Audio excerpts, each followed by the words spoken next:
Are you tired of hearing that happiness only comes from within? That no matter what is going on out there, you can be happy? From Buddha to ancient Greeks, they all advocated the idea that your happiness only depends on the way you think. But that is only half true. In the book, The Happiness Hypothesis, Jonathan Haidt examines the fundamental question of how happiness can be achieved. He says that happiness comes from having the right relationship between one's personality and surroundings. In this summary, I'll share with you 3 key lessons that can change your beliefs about happiness.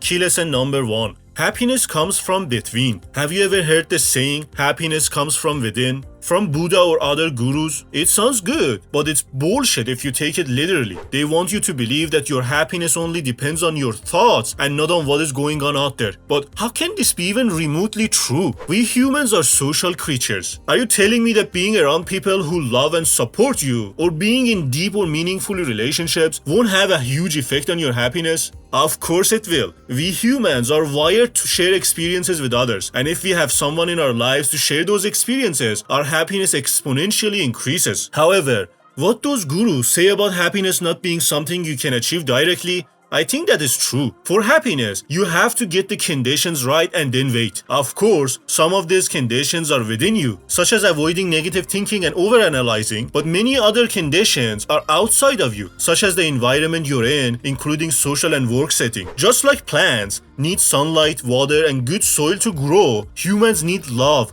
work, and a connection to something larger to thrive. It's essential to work on your relationship with others, your work, and your connection to something bigger than yourself. If you can get these relationships right, you find a sense of purpose and meaning in your life, which can lead to happiness. So, for happiness, work not on just yourself, but also your relationship with others. If you're enjoying the video, please make sure to like the video because it helps us a lot. Thanks.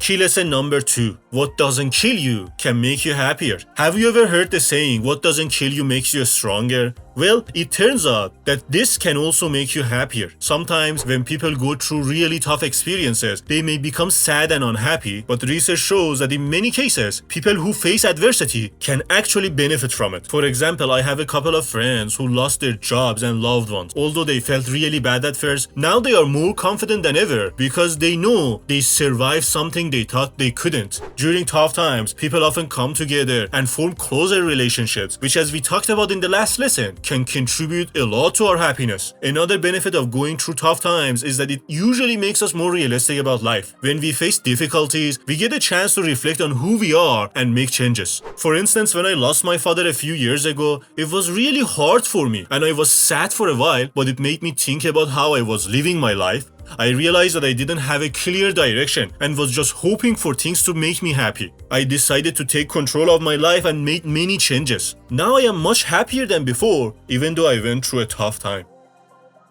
Key lesson number 3. Humans have a base need for the divine. No matter how happy you might be, I bet there are times when you think something is missing from your life. I'm gonna suggest that thing might be a connection to something beyond yourself, or what I like to call divine. It turns out that even if you are not a religious person, you can still benefit from some of the religious experiences. If you look at all the religions, you will see all of them have one thing in common. People in all religions come together to take part in a shared experience. It can be singing, praying, or chanting. One of the things I love to do is to go to churches or temples and take part in these shared experiences. It always amazes me how deeply those experiences touch my heart. They create a feeling of awe in me. These experiences make me to feel connected to something greater than myself. Even though I might not know anybody there or not share their religion, I always feel connected to people around me when I am praying or chanting with them. And a lot of research confirms that experiences such things that inspire awe can help us become happier and better people. These experiences connect us to something greater than ourselves and can bring us closer to others, especially in group activities like prayer or chanting.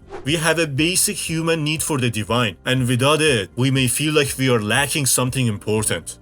So in summary, by studying happiness, we can design a more fulfilling life. Just make sure you don't fall into the trap of believing that happiness comes from only your thoughts. It turns out that your surroundings, especially your relationship with others, play a huge role in happiness. Also, going through hard times can potentially make you happier. And by taking part in the collective experience of praying or chanting, we can satisfy our natural need for the divine and make ourselves happier.